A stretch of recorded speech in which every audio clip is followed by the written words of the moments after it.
Law का जो hostel भगवान दास था वो उसे कहा जाता था सर्वोच्च न्यायालय कहा जाता था, और बिरला हॉस्टल को कहा जाता था संसद भवन। गजल का एक लाइन है ना दुष्यंत कुमार का कि मैं जिसे उड़ता बिछाता हूँ वो गजल आपको सुनाता हूँ। बिल्कुल वो बात है उस किताब के साथ कि आप जो बोलते हैं आप उस भाषा में लिख भी सकते हैं, तो काशी काशी जरूर पढ़ी जाती है। मैं हमेशा उनके बारे में बात करता हूँ कि लेखन से अगर आपको आजीविका करनी है तो आपको जनप्रिय ओम प्रकाश शर्मा की तरह होना पड़ेगा। उन्होंने अपने 40 साल जीवन में 450 उपन्यास लिखे, हर 15 दिन में एक उपन्यास, और तब जबकि लिखने के लिए कोई लैपटॉप और कुछ नहीं था, हाथ से ही लिखना पड़ता था। 2-3 कारणों से पढ़े। पहला तो ये है कि वो अपने समय के समाज को जानने के लिए पढ़े।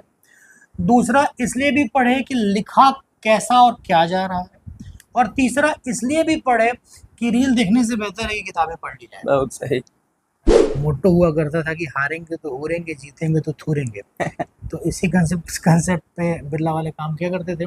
बड़ा अच्छा मेरे संबंध रहे। मेरे अभिन्न मित्र विनीत राज सिंह बिरला से आते हैं, जिनका जिक्र भी बनारस टॉकीज में है। एक चेहरा जो गांव से निकल करके तमाम जगहों पर चमका लेता है, वह चाहे साहित्य का जगत हो या फिर सिनेमा हो। ऐसे ही एक लेखक कह सकते हैं कि आज के दौर के एक मजबूत लेखक हमारे साथ सत्य व्यास हैं, जिनकी तमाम पुस्तकें आपने पढ़ी होगी, चाहे वह 84 रही हो, चाहे वह बनारस टॉकीज रही हो, या फिर बागी बलिया रही हो। और आपने देखा होगा कि उसी 84 पर एक वेब सीरीज आई थी जो अपने वर्ष की सबसे सुपरहिट वेब सीरीज में शामिल थी, जिसका नाम था ग्रहण।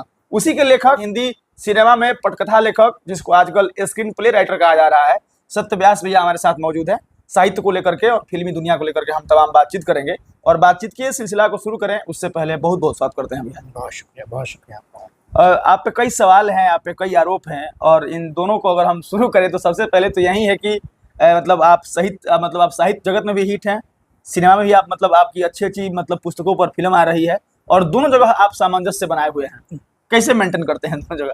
देखिए, दोनों ही जगह काम मेरा लिखना ही है, और लिखने में जो है जितना ज़्यादा मैं दे सकता हूँ समय और सच्चाई, ये सबसे इम्पोर्टेंट है। मैं जितना ईमानदार रहूँगा अपने लेखन के प्रति, अपने पाठकों के प्रति, मैं स्क्रीन प्ले भी कर पाऊँगा और मैं अपना साहित्य लेखन भी कर पाऊँगा। हालांकि दोनों अलग अलग चीज़ें हैं, दोनों अलग अलग विधाएँ हैं, साहित्य लेखन और स्क्रीन प्ले। बिल्कुल अगर कोई ऐसा सोचता है कि सत्य व्यास साहित्य भी लिख लेते हैं और स्क्रीन प्ले भी लिख लेते हैं तो ये दोनों एक जैसी चीज़ होंगी, तो ऐसा बिल्कुल नहीं है।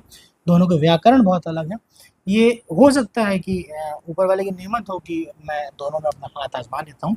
ये चीज़ें सीखी जा सकती हैं, ऐसा भी नहीं है क्षमा कीजिएगा, ऐसा भी नहीं है कि ये कुछ ऐसी चीज़ें हैं कि जो एक काम करता है वो दूसरा नहीं कर सकता। गुलजार साहब इसके एग्जाम्पल रहे, उन्होंने बहुत दिनों तक बहुत अच्छा ने किया है। संजय बंसाली कर लेते हैं, ऐसे बहुत सारे लोग हैं जो लिख भी लेते हैं और स्क्रीन प्ले का काम भी कर लेते हैं। तो मुझे लगता है कि मैं और फिर दूसरा सवाल ये हो जाता है कि आप हैं भोजपुरिया बेल्ट से, जिसको पूर्वांचल कहा जाता है, और लिखते हैं हिंदी में है। आपकी तमाम उपन्यास जो है वो सब हिंदी में है। तो भोजपुरी भाषा के होकर और हिंदी लिखना, तो भोजपुरी में काहे नहीं लिखते हैं? वो दो कारण है। इसका पहला कारण, अगर आप जो सवाल है अगर वो साहित्य को लेके है कि मैं भोजपुरी में किताबें क्यों नहीं लिखता हूँ, उसका कारण ही मैंने आज बताया भी कि मेरी पहली कहानी जो थी वो भोजपुरी में थी। लेकिन उसके बाद एक थोड़ा सा भटकाव इसलिए भी आया क्योंकि जब आप लिखने लगते हैं तो आप सामने पाठकों को भी देखते हैं, पाठकों की संख्या को भी देखते हैं। भोजपुरी में घटती पाठकों की संख्या मेरे लिए इस बात की चिंताजनक थी कि मेरी मेहनत के हिसाब से अगर पाठक नहीं मिल रहे हैं तो पहले मुझे ये ज़रूरी है कि मैं एक इकोसिस्टम बनाऊं जहां मुझे पाठक मिल पाए। वो इकोसिस्टम अब जाके बनाया, और अब ये कॉन्फिडेंस भी मेरे अंदर है कि मुझे अगली किताब जो है या आने वाली कोई किताब भोजपुरी के लिए मैं करूँगा, और ज़रूरी करूँगा। मोटे तौर पे आप ये कह रहे हैं कि पाठक भोजपुरी के अब तैयार हो चुके हैं और उनके लिए अब हम पुस्तक भोजपुरी में लिख सकते हैं। हाँ, मैं अब ये रिस्क ले सकता हूँ कि पाठक, मुझे ऐसा लगता है कि पाठक भोजपुरी के तैयार हुए हैं। एक समय ऐसा था कि मुझे दिखते ही नहीं थे कि भोजपुरांचल से पाठक भी हैं। अब जैसे आप लोग हैं या बहुत सारे लोग मिलते हैं, वो ये सवाल करते हैं और बहुत जेन्युइन सवाल करते हैं कि भोजपुरी में किताब कब आएगी। इसका मैं मान के चलता हूँ कि अगर 100 लोगों में से 10 लोग भी इस बात के लिए तैयार हैं, पूछने वाले कि आएगी तो किताब पढ़ेंगे, तो मुझे लगता है कि तैयार हुई है परिस्थिति की जहां मुझे और मुझे जैसे लेखकों को भोजपुरी अपनी भाषा में भी लिखना शुरू करना चाहिए। अब भोजपुरी भाषा में आपकी पुस्तक आने वाली है, इस बात को आप जिक्र कर दिए, तो अब ये भी बता दीजिए कि 84 पे जैसे बन करके आई थी ग्रहण, वैसे आपकी किसी अन्य उपन्यासों पर मतलब अगला सिनेमा क्या देखा जा सकता है? मेरे सारे ही लगभग जो प्रकाशित किताब हैं उस पे फिल्म एडेप्टेशन तो चल ही रहा है। दिल्ली दरबार पे एक फिल्म इसी साल आप देखेंगे, उसका नाम बताना अभी इसलिए ठीक नहीं है क्योंकि वो एक नॉन डिस्क्लोजर एग्रीमेंट होता है और जब तक फिल्म आ नहीं जाए तब तक हम बताने से मतलब अपने आप को सीमित रखते हैं। लेकिन हाँ, इस साल ही आप देखेंगे जब फिल्म रिलीज़ होगी तो आप और उसके पहले भी आप मेरे सोशल मीडिया प्लेटफॉर्म पे नाम जान ही जाएंगे, उस पर आ रही है। बागी बलिया का स्क्रीन प्ले मैंने लिख कर दे दिया है, उसमें कुछ समस्याएं हैं लेकिन वो भी बहुत जल्दी आप देखेंगे। बनारस टॉकीज़ भी एडेप्टेशन के स्टेज पे है। उफ कोलकाता से मुझे बहुत उम्मीदें हैं। उफ कोलकाता का स्क्रीन प्ले मैं खुद ही कर रहा हूँ और मेरे प्रयास है कि उस पर भी जल्दी आप लोग कुछ ना कुछ देखें। जी, आगे बढ़ते हैं। एक आपके और हमारे कॉमन जानने वाले व्यक्ति हैं, उन्होंने बताया कि वो बीएचयू से पढ़े हैं अच्छा। और बीएचयू में एक मतलब पुस्तकालय था जिसका नाम था बिरला। तो एक हॉस्टल था हाँ, जिसका हॉस्टल था बिरला। तो आपके मतलब विख्यात कहिए या कुख्यात कहिए, जी, या मतलब आपके जीवन में वह कितना मतलब कहाँ है आज? बिरला जो है वो आर्ट्स वालों का हॉस्टल था, हम लॉ वाले हुआ करते थे। तो कहा यूँ जाता है कि लॉ का जो हॉस्टल भगवान दास था वो उसे कहा जाता था सर्वोच्च न्यायालय कहा जाता था और बिरला हॉस्टल को कहा जाता था संसद भवन। तो आप दोनों का जो रिश्ता है वो समझ ही सकते हैं। बहुत मज़ेदार रिश्ता हुआ करता था हम लोगों का। क्रिकेट हम काफ़ी खेला करते थे, अक्सर उनसे हार जाया करते थे। अक्सर वो हरा भी दिया करते थे और जब हम जीतते थे तो भी हरा दिया करते थे। तो बिरला की ये शान रही है कि वो कभी हारते नहीं थे। वो एक उनका मोट्टो हुआ करता था कि हारेंगे तो होरेंगे, जीतेंगे तो थूरेंगे। तो इसी कंसेप्ट पे बिरला वाले काम किया करते थे। बड़ा अच्छा मेरे संबंध रहे। मेरे अभिन्न मित्र विनीत राज सिंह बिरला से आते हैं, जिनका जिक्र भी बनारस टॉकीज़ में है।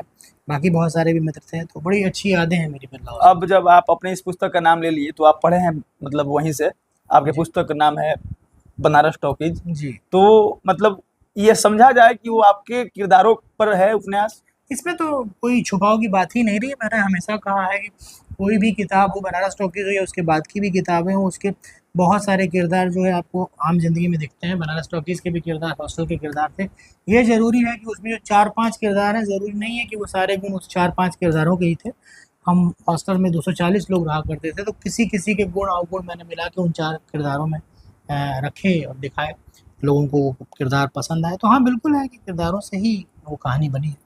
आज से 20 साल पहले मैं मतलब हिंदी साहित्य को देखा जाए तो हम जैसे युवा जो किसी हॉल का 300 रुपया दे करके फिल्म देखना उचित समझता था, लेकिन कवि, शायरों और लेखकों को सुनना पसंद नहीं करता था। लेकिन यह देखा जा रहा है कि बदलाव आया है। ऐसे में यह समझा जाए कि हम जैसे युवा या वैसे जो लोग लिखना पढ़ना चाहते हैं, जिनके साहित्य से रुचि है, वह लेखन क्षेत्र में अपना करियर देख सकते हैं। बिल्कुल देख सकता है। ये सवाल अगर आप मुझसे 5 साल पहले पूछते और मुझसे पूछा भी गया है, तो शायद मैं उस आत्मविश्वास, उस कॉन्फिडेंस से नहीं कहता, लेकिन आज कह सकता हूँ कि बिल्कुल हिंदी के लेखन क्षेत्र में खासकर आपका भविष्य है, युवाओं का भविष्य है। डिपेंड ये करता है, निर्भर इस बात पे करता है कि आप लेखन को कहाँ तक महदूद करते हैं, कहाँ तक सीमित करते हैं। लेखन का अर्थ अगर आप केवल साहित्य लेखन, उपन्यास लेखन तक रखते हैं, तो शायद अभी भी वो परिपाटी नहीं बनी है कि केवल आप उपन्यास लिख के और अपना जीवन चला पाएँ। लेकिन लेखन के बहुत सारे स्तर हैं। आप अगर ऑडियो लेखन करते हैं, आप अगर ऑडियो सीरीज़ लिखते हैं, आप रेडियो जॉकीज़ हैं, आप कंटेंट राइटिंग करते हैं, आपके इन्फ्लुएंसर्स के लिए लिखते हैं, आप उनकी कंपनीज़ के लिए लिखते हैं, आप समाचार पत्रों के लिए लिखते हैं, आप डिजिटल माध्यम के लिए लिखते हैं, आप फ़िल्मों के लिए लिखते हैं, आप टेली सीरियल्स के लिए लिखते हैं। तो हिंदी बेल्ट के लोगों से ज़्यादा अच्छी हिंदी किसी की है नहीं। और हम कितने भी अंग्रेजीदा हो जाए, हिंदी के महत्व को नकार नहीं सकते। जिस भी जगह पर हिंदी से अर्थ उत्पन्न होता है, पैसा उत्पन्न होता है, वो सारी जगह हमारे लिए वर्क है, हमारे लिए काम है और युवाओं को बिल्कुल ही आना चाहिए। अंत में छोटे-छोटे 3 सवाल हैं। पहला ये कि कोई पाठक किसी लेखक का किताब क्यों पढ़े? छोटे सवाल नहीं, बहुत बड़ा सवाल है, विस्तृत सवाल है। लेकिन पाठक लेखक का 2-3 कारणों से पढ़े। पहला तो ये है कि वो अपने समय के समाज को जानने के लिए पढ़े। दूसरा इसलिए भी पढ़े कि लिखा कैसा और क्या जा रहा है। और तीसरा इसलिए भी पढ़े कि रील देखने से बेहतर है कि किताबें पढ़ ली जाए। बहुत सही। चलिए, अब इसी में एक सवाल ये है कि कोई सत्याव्यास की लिखी हुई किताबें क्यों पढ़े? सत्याव्यास की लिखी हुई किताबें इसलिए पढ़े, सत्याव्यास आपके लिए लिखते हैं। देखिए सत्याव्यास लिखने से पहले और लिखने के बाद बहुत शोध करते हैं। लिखते समय वो बिल्कुल केवल लिखाई पे ध्यान देते हैं, लेकिन लिखने से पहले वो सोचते हैं कि मैंने ये कहानी अपने पाठकों को दे दी, वो कहानी अपने पाठकों को, अब कौन सी कहानी मुझे अपने पाठक। सत्याव्यास और बाकी के लेखकों में बहुत एक सिंपल सा अंतर ये है कि सत्याव्यास कभी भी अपनी आइडियोलॉजी, अपनी सोच, अपनी धारा, अपनी कहानी पाठकों पर नहीं थोपते हैं। सत्याव्यास लिखने से पहले पाठकों के जूते में अपना पैर लगाते हैं और ये सोचते हैं कि मेरा पाठक क्या चाहता है। उस लिहाज से मैं कोशिश रहती है, और कोशिश ये रहती है कि उनको अच्छे से अच्छा मनोरंजन और अच्छे से अच्छी शिक्षा दी जा सके। इसलिए मुझे लगता है कि मेरे पाठकों को मेरे साथ बने रहना चाहिए। अब अंत में ये है कि हम जैसे लोगों को कभी मतलब पढ़ने का मन करता है तो हमने सत्याव्यास की किताबें उठाई और पढ़ डाली। सत्याव्यास को कभी पढ़ने का मन करता है तो वो किन की किताबें पढ़ता है? तमाम लेखक हैं जिनकी किताबें मैं पढ़ते हुए बड़ा हुआ हूँ, आज भी मैं पढ़ता हूँ। जो नाम याद आते हैं आपको गिना दूँ। राही मासूम रजा को मैंने समग्र पढ़ा हुआ है, भगवती चरण वर्मा को मैंने समग्र पढ़ा हुआ है, काशीनाथ सिंह गुरुजी रहे हैं मेरे, तो मैंने उनको समग्र पढ़ा हुआ है। अलावा इसके आप देखें तो मुझे याद आता है कि मैं कविता शेर व शायरी की में भी मेरा पहला प्रेम आप कह लें वही है। मैंने फहमीदा रियाज को पढ़ा है, मैंने फैज़ अहमद फैज़ को पढ़ा है, मैंने परवीन शाकिर को पढ़ा है, मैंने जॉन एलिया को पढ़ा है। तो जब भी थोड़ा सा मन डिविएट होता है और थोड़ा कुछ अलग करने का मन होता है, पढ़ने का मन होता है, तो मैं कविता गज़ल की तरफ चला जाता हूँ।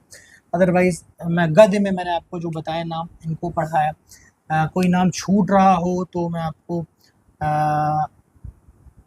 बहुत सारे नाम छूट रहे हैं, लेकिन जो हमेशा से ध्यान आते हैं, जनप्रिय लेखक ओम प्रकाश शर्मा मेरे एक पसंदीदा लेखक है, जिन्हें पल्प फिक्शन की तरफ डाइवर्ट कर दिया जाता है, जबकि वो पूर्ण लेखक थे।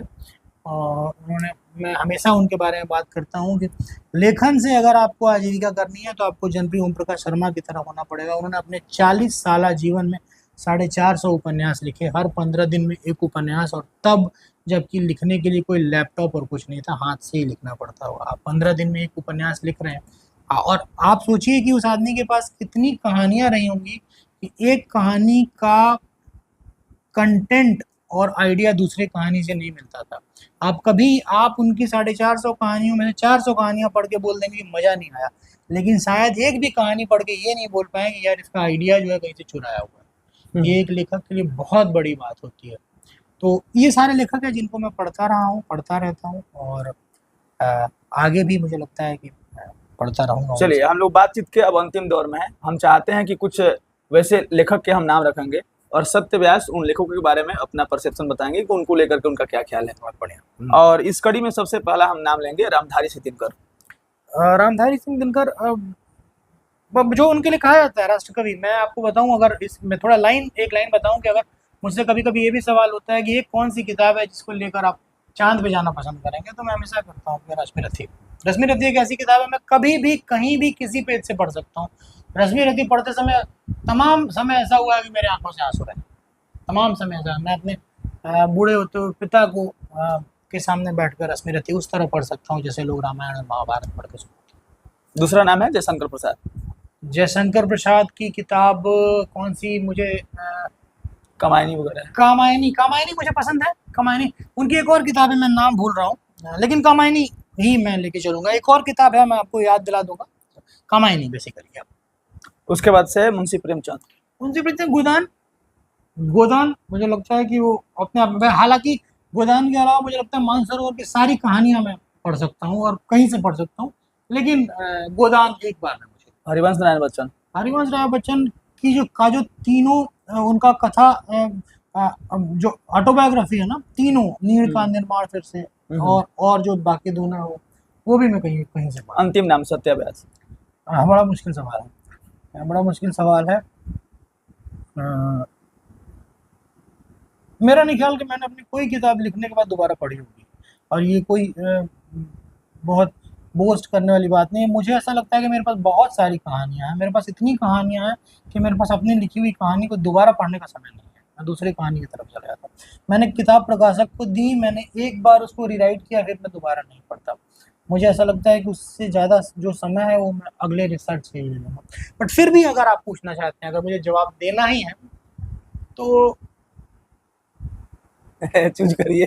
पता नहीं, बहुत मुश्किल सवाल है ये। मुश्किल इसलिए है कि बनारस टॉकीज में मेरे जीवन के बहुत अंश हैं, लेकिन क्योंकि वो जीवन के अंश हैं इसलिए मुझे तो अच्छे लगते हैं, लेकिन मेरे भीतर के लेखक को वो परिमार्जित नहीं करते, क्योंकि वो तो मेरे जीवन की घटना थी, मैंने लिख दिया। दिल्ली दरबार एक ऐसी किताब है जिसको कम एप्रिसिएशन मिला लोगों से, लेकिन उस कहानी में मैं लेखक बन के पहली बार उभर के आया, क्योंकि वो मेरी अपनी कहानी नहीं थी, उसमें मुझे कहानियां बुननी थी। तो अगर मैंने कुछ कहानी बुनी है और लेखक के रूप में आगे आया हूँ, तो दिल्ली दरबार मुझे लगता है एक ऐसी कहानी है। तो खत्म किया जाए। आप आपके ऊपर, आपको और कुछ सवाल आता है पूछ ले। नहीं आता मैंने हम चाहते हैं कि जैसे हम लोग पेपर पढ़ते थे पहले, हालांकि आज दौर नहीं है, तो पेपर में एक अंतिम पेज आता था चलते चलते, तो वैसे ही हम चाहते हैं कि चलते चलते आप ऐसे 5 उपन्यास का नाम बता दीजिए जो हम जैसे युवाओं को पढ़ना चाहिए, जिससे लेखन के प्रति, साहित्य के प्रति मतलब रुझान हो और रुचि बढ़े। बहुत अच्छा सवाल है आपका, ये सवाल रहना ही चाहिए आपको। हर लेखक, हर साहित्यकार, हर उपन्यास से आप एक टेम्पलेट बना लें कि ये सवाल जरूर पूछें। लेकिन इसमें जो है ना, मैं बताऊं कि होता क्या है कि आप सवाल जो पूछ रहे हैं, ये सवाल पाठकों का भी ना अपनी अपनी कैटेगरी होती है। कोई एकदम नवोढ़ा पाठक होता है जिसने कुछ नहीं पढ़ा, कोई एक ऐसा पाठक होता है जिसने सत्यव्यास या उनके आसपास के लेखकों को पढ़ा है, कोई एक ऐसा पाठक होता है जो ऊपरी जीने में जाकर उदय प्रकाश और उनके समकक्षों को पढ़ा। किसी को प्रेमचंद, जयशंकर प्रसाद के अलावा कोई पसंद नहीं आता, ठीक है ना। फिर भी मैं अगर मिला के बोलूं कि 5 ऐसी किताबें जो सबको पढ़नी चाहिए, उसमें क्लिष्ट आसान सब मिला के बताता हूँ। मुझे लगता है पहली किताब जो सबको पढ़नी चाहिए वो है आधा गांव, राही मासूम रजा की किताब है, वो सबको पढ़नी चाहिए, आधा गांव जी। दूसरी किताब जो सबको पढ़नी चाहिए वो जनप्रिय लेखक ओम प्रकाश शर्मा की एक किताब है, एक रात का मेहमान। वो किताब जो है गायब हो गई थी, आउट ऑफ प्रिंट थी, मैंने उसको फिर कुछ प्रयासों के बाद फिर से उसको प्रकाशित करवाया है, अभी उपलब्ध होती है वो किताब। तीसरी किताब जो मुझे लगता है कि पढ़ी जानी चाहिए वो स्वदेश दीपक की किताब है, मैंने मांडू नहीं देखा। वो एक ऐसी किताब है जो हिंदी में बहुत सारी वर्जनाएं तोड़ती है। अलावा उसके एक किताब जो आपको पढ़नी चाहिए वो आपका बंटी, जो हम सब लोगों को पढ़नी चाहिए, आपका बंटी। और 5वीं किताब जो थोड़ा सा मुझे ऐसा लगता है कि एक वय के बाद पढ़नी चाहिए, वो है काशी का अस्सी। काशी का अस्सी आपको और मुझ जैसे पाठकों को ये कॉन्फिडेंस देती है कि आप, भादेशी भी एक भाषा होती है, आपको लिखने के लिए जरूरी नहीं है कि प्रांजल हिंदी ही आए तभी आप लिखना शुरू करेंगे, आप जो बोलते हैं वो भी लिखा जा सकता है। काशीनाथ सिंह ने ये किताब लिखी और उन्होंने बताया कि जो एक गजल का एक लाइन है ना दुष्यंत कुमार का, कि मैं जिसे उड़ता बिछाता हूँ वो गजल आपको सुनाता हूँ, बिल्कुल वो बात है उस किताब के साथ कि आप जो बोलते हैं आप उस भाषा में लिख भी सकते हैं। तो काशी काशी जरूर पढ़ी जानी चाहिए। चलिए, तो हमारे साथ लेखक, कवि और मतलब स्क्रीन प्ले राइटर सत्यव्यास जी थे, और तमाम आरोपों पर, तमाम सवालों पर इन्होंने अपनी बेबाकी से जवाब दिया है। हमने तमाम बातचीत किया है और आपसे भी गुजारिश है कि हमारी इस बातचीत को लेकर के, इस वीडियो को लेकर के आपकी क्या राय है, आपकी प्रतिक्रियाएं अपेक्षित है। बहुत बहुत धन्यवाद।